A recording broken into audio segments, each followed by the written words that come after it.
صاحب اسی طرح مہربانی کرنی ہے، بس ٹائم بہت کم ہے. میرا تھینک یو جی، گلا ویسے بھی ساتھ نہیں دے رہا، کوشش کرتا ہوں. بڑی مہربانی. جناب چیئرمین، آج نہ صرف یہ کہ پورا ہاؤس سوگوار ہے، بلکہ پوری امت مسلمہ جو ہے وہ سوگوار ہے کہ فلسطین میں جو ظلم اور بربریت کا بازار گرم ہے، اور جس طرح معصوم بچوں کو قتل کیا جا رہا ہے، جس طرح پوری انسانیت جو وہاں پہ ہے وہ دم توڑتی ہوئی نظر آ رہی ہے. اور بطور مسلمان ہم سب کے لیے یہ ایک لمحہ فکریہ ہے کہ کیا مسلمان جو ایک امت واحدہ ہے، کیا یہ دنیا کی پانچواں 1/5 آبادی جو ہے وہ مسلمانوں کی ہے، تو کیا یہ مسلمان جو ہے یہ اس طرح مظلومیت کی زندگی گزاریں گے؟ سوال یہ ہے کہ فلسطین کا مسئلہ ہو یا کشمیر کا مسئلہ ہو، یہ کل کا مسئلہ نہیں ہے، یہ 2-4 روز کا مسئلہ نہیں ہے، یہ کسی مہینے سال کا مسئلہ نہیں ہے. یہ مسئلہ جو ہے یہ کتنے سالوں سے چلا آ رہا ہے، اور جناب کتنے سالوں سے ہم قراردادیں پاس کر رہے ہیں، اور یہ بے جان قراردادیں ہم پیش کرتے ہیں اور یہ ہمارا منہ نوچتے ہیں کہ تم اتنے بے حس اور بے بس ہو چکے ہو، اور صرف اپنا کام نہیں کر رہے، لیکن میرے ذریعے سے تم فلسطین والوں کی مدد کرنا چاہتے ہو، میرے ذریعے سے تم کشمیر کو آزادی دینا چاہتے ہو. جناب چیئرمین، یہ جو ہے اور جس خواب غفلت میں امت مسلمہ ڈوبی ہوئی ہے، اس بات کو بھول جائے کہ فلسطین کے مسلمان آج ایک مظلومیت کی حالت میں ہیں، مر رہے ہیں، پٹ رہے ہیں، لٹ رہے ہیں، تو ہم محفوظ رہیں گے. ہم اس کبوتر کی طرح ہم نے آنکھیں بند کی ہوئی ہیں، اور ہم سمجھتے ہیں کہ بس ہم قرارداد پاس کر کے ہم اپنا فرض پورا کر لیں گے. تو جناب چیئرمین، یہ ہے کہ ایک زوراور شخص کمزور کو مارتا ہے، اس کو ایک چپیڑ مارتا ہے، وہ جواباً کہتا ہے کہ اب کے مار، پھر وہ دوسری طرف سے چپیڑ مارتا ہے، وہ کہتا ہے اب کے مار، اب کے مار، اب کے مار، اور اس کی درگت بنا لیتا ہے. ہماری یہی حالت ہے کہ اب کے مار، اب کے مار. جناب ہمیں کیا کرنا ہے؟ 2 باتیں ہیں جناب چیئرمین، کہ ہے جرم ضعیفی کی سزا مرگ مفاجا، اس کو ہمیں ماننا پڑے گا. ہم نے کیا کیا؟ اللہ نے ہم پہ بارش اور موسلادھار بارش نعمتوں کی، منرل دیے، پیٹرول دیا، گیس دیا، سونا دیا، کیا نہیں دیا. نعمتوں کا ایک موسلادھار بارش ہے جو مسلمانوں پہ برس رہا ہے. ہم نے کیا کیا؟ لوگوں نے آج ہماری بے بسی کیا ہے؟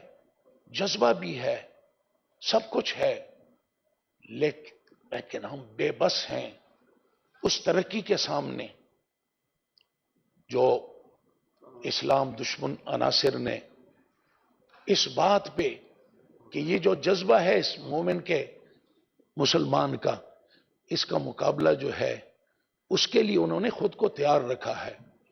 لیکن ہمیں دولت ملی، ہم نے عالیشان گاڑیاں ہمیں ملی، انہوں نے ہمارے لیے جہاز بنا دیے، اس میں ساری آسائشیں ہمیں دے دیں، اور ہمیں میٹھی نیند سلایا کہ آپ آرام کریں، آپ ان باتوں کی فکر نہ کریں.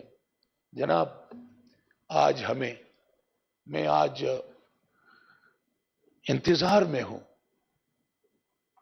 صلاح الدین ایوبی کا بھی انتظار ہے، لیکن اس وقت میں سمجھتا ہوں کہ آج ہمیں آج ایک ذوالفقار علی بھٹو کی ضرورت ہے۔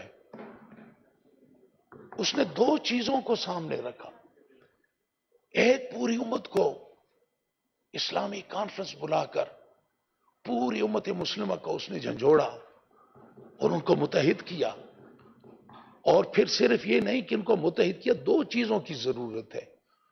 امت کی یونٹی اس وقت ہمیں چاہیے، اور یونٹی کے ساتھ ساتھ ہمیں ان میزائلوں کا، اس ٹیکنالوجی کا مقابلہ بھی کرنا چاہیے۔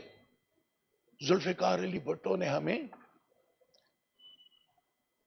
یونٹی دی، مسلمانوں کو اکٹھا کیا، اور دوسری طرف غربت کی حالت میں گھاس کھا کے ایٹم بم بنانے کی بات کی، اور ایٹم بم بنا کے رکھ دیا۔ آج ہمارا ڈیٹرنس ہے کہ پاکستان کی تحفظ کا ضامن جو ہے وہ ایٹم بم ہے۔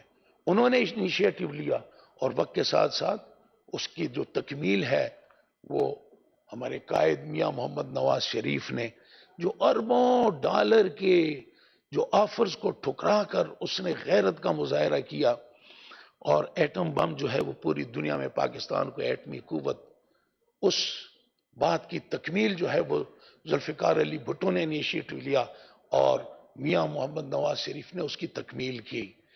جناب، اس کو آگے چلنا چاہیے تھا، جی اس کو امت مسلمہ کو آگے لے کے جانا چاہیے تھا، لیکن امت مسلمہ جو ہے وہ خاموش ہے۔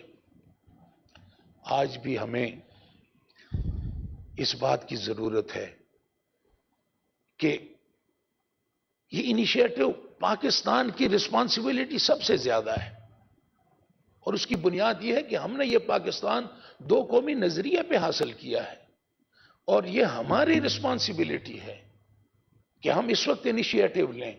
اور میں سمجھتا ہوں کہ OIC جو OIC بن گیا ہے اس کو چھوڑ دیں۔ آج ہماری حکومت کو چاہیے کہ آج پوری امت مسلمہ کو یہاں بلا لیں، وہ پاکستان میں سب کو اکٹھا کر لیں، اور پوری دنیا کے پاس، ہمارے پاس اگر بموں کی ٹیکنالوجی کی کمی ہے تو ہمارے پاس ایک قوت ضرور ہے۔ اگر ان سارے مسلمانوں کو اکٹھا کر کے ایمرجنسی میں سب کو اکٹھا کر کے اور صرف ایک اعلان کر دیں کہ جن جن ممالک نے ظالم اسرائیل کا ساتھ دیا ہے ان کے ساتھ ہمارے سفارتی تعلقات، ہماری بزنس، ہمارا کاروبار ہم ختم کرتے ہیں۔ جناب، یہ ایٹم بم ہے آپ کے ہاتھ میں، اگر جرت ہے، اگر کوئی لیڈرشپ ہے، اگر کوئی قائد ہے، اگر کہیں ہماری غیرت جاگتی ہے، اگر ہم صرف لفاظی سے فلسطینیوں کی امداد کرنے کی بجائے حقیقت کی طرف آتے ہیں، تو میں یہ تجویز کرتا ہوں کہ پلیز پاکستان کے حکمران اٹھیں۔ میں اپنی قیادتوں سے بھی، مختلف جماعتوں سے بھی، میں اپنی قیادت سے بھی کہوں گا کہ اس بات پہ اس حکومت کو مجبور کریں۔ گو کہ یہ حکومت ہماری جو ہے یہ نگران حکومت ہے، لیکن ہمیں ان کو مجبور کرنا چاہیے کہ وہ پوری امت مسلمہ کو پاکستان بلائے، کیونکہ پاکستان کا فرض ہے، اور یہی ہماری اس وقت ہم یہی کچھ کر سکتے ہیں۔ ادروائز ہم تو اگر پانی کی ایک بوتل بھی نہیں دے سکتے، تو میرے ساتھ بیٹھی ہوئی بہن نے کہا تھا کہ ہم مہنگائی کے طوفان کو اگر ہم سینہ اس کے سامنے تان نہیں سکتے تو اسرائیل کے سامنے ہم کیا تانیں گے۔ تھینک یو سر، بڑی مہربانی جناب، شکریہ۔ Honourable senator Fauzia Arshad.